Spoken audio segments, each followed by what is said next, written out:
Salutations everybody, it is Matty here today with my review / impressions for Fallout 76's first piece of downloadable content. Now do keep in mind that every single piece of DLC coming to this game is 100% free. Now the big question I got while streaming, which yes is the gameplay I'm using in the background, I usually find it real tacky when YouTubers do this, but it's the only way I could access my own gameplay and represent what I'm talking about. I do apologize for that, but what I was asked a lot while streaming was, is it time, Matty? Do I download Fallout 76? Do I get it at this discounted price? Is it a good game now? And I will be answering that question at the end of this video. But for now, I want to talk about the patch highlights, what's brand new to the game, my experience with it in the last couple of hours I played it. So let's start off with what's brand new in today's update, which is a brand new quest line called Wasted on Nukashine, a new crafting system which includes brewing and distilling. There's also going to be a new seasonal event added for next week. Energy and heavy weapons have been balanced, which is a huge addition for a lot of fans because that's been busted for a while. Energy weapons broke incredibly fast. Challenge tracking has been added, which is huge, and I'll get into why that plays a big part into this patch in a little bit. And also player reporting, amongst many other bug fixes and stomps,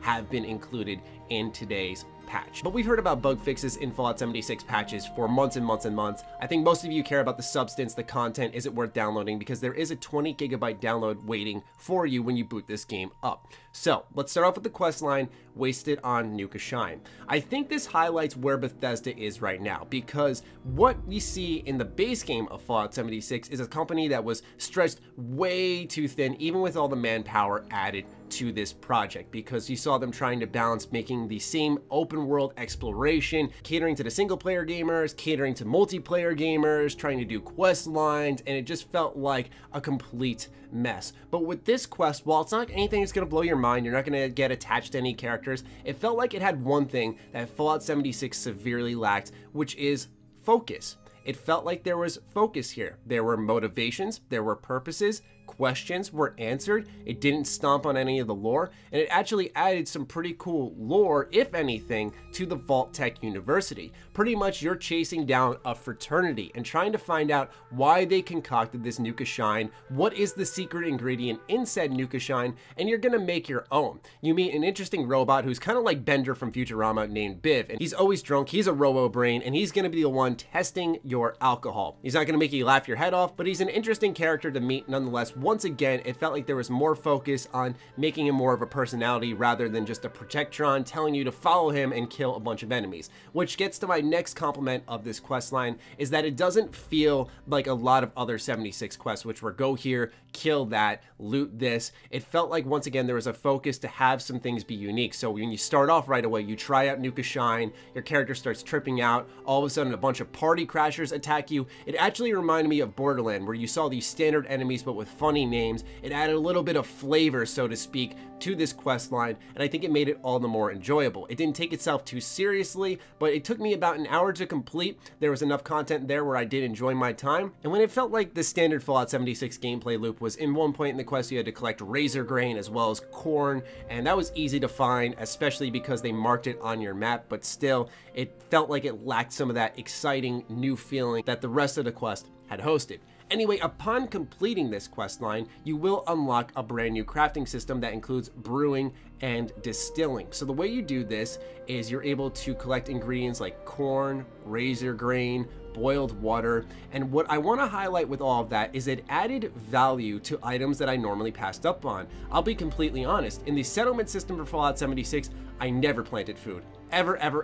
I never, ever farmed. I had so much leftover fertilizer that I just had in my inventory for no reason other than I must have looted it without really thinking about it. What's even more cool is this also added value to perk cards that I never touched in the base game with my first 70 hours. A good example of that is Green Thumb, which upon using allows you to double what you harvest. So originally something that was a throwaway perk card that I actually got in a perk card pack is now super useful for when it comes to brewing and distilling, because I can get double the razor grain, double the corn, and I don't have to waste too much time planting and searching for it everywhere. I can just pick what I've planted and get double the amount. Now with the brewing and distilling system, I have a reason to plant corn, I have a reason to plant razor grain, and I have a reason to keep boiled water, which I usually discarded because I had 70 bottles of purified water. So it does something that Fallout 4 did and 76 also did, and now this DLC carries into it, which is adding value to items that originally felt meaningless. It adds to the gameplay loop, and let me explain what I mean by that. So they added a bunch of new challenges which give you atoms, which is an important currency in the game because that's how you can access stuff in the godforsaken atomic shop, which still, I will say, needs work. But point being is that I never wanted to hop onto Fallout 76 and chase down these challenges because they felt worthless. They were kill 5 ghouls, level up once. But this one, because there's a new patch, there's new content, I actually found myself playing the game quite a bit. I went into the challenge tracker, I activated a bunch of stuff to track down, I threw on a beer hat, I drank some of the new alcohol that I had brewed myself, and I completed quests while intoxicated. I started getting atoms, and eventually it clicked to me, this is Fallout 76's future, and I like it because it actually gave me a reason to engage in the new content. Point being is that it's not something that's going to overhaul the game. It's not going to change your opinion if you don't like what was already there. But what I do think they did add was a substantial quest line that actually is somewhat fun to play, a crafting system that can tie into the challenge tracking, which will be significant down the line, and also a reason to toy around with the crafting system. Quite honestly, I never messed with alcohol, but there are also alcohol-focused perk cards, which I can now benefit from running around drunk in the wasteland all the time, chasing down these challenges with my friends. You see what I'm saying? There is a gameplay loop here that's been expanded upon, and that's the biggest strength of this patch, and I can only see that being more and more exciting as the weeks go on. For example, the Fosnacht Parade, which a lot of people are really looking forward to. Imagine the challenges that will be tied to that for players. It will be a thing that keeps people tuning in weekly. So the ultimate question is, Maddie, you seem pretty positive on this patch. Should I download the game? My answer to that is still no. The reason for that is because the base game isn't that good, and this is one quest line, one crafting system, one gameplay loop. I've said this for a while now. If you are interested in Fallout 76, give it a little time, because this shows that Bethesda's on a solid path in my opinion. This one quest line with brewing and distilling, that's not going to change the game. That's not nearly enough. And I don't say this like I'm handing out a free pass to Bethesda. You guys know this, but I still want to clarify it anyway. I do want to say I find it a little bit silly to expect the game to be completely different at this point in time. Not because, oh my god, give Bethesda a break. No, I'm saying this from the standpoint of the game was so broken at launch, they're only just now starting to roll out legitimate content on top of the bug fixes that they are still doing for the game, that I can't possibly imagine it being feasible that the game would be completely different at this point in time. If you really want to see a substantial turnaround for the game, I'd imagine you're waiting until the Wastelanders add-on that's coming at the end of the year, that's apparently adding a main quest with choice and consequence. There's also apparently going to be modding private servers at the end of this year, if that interview at the end of 2018 from Pete Hines was anything to go off of.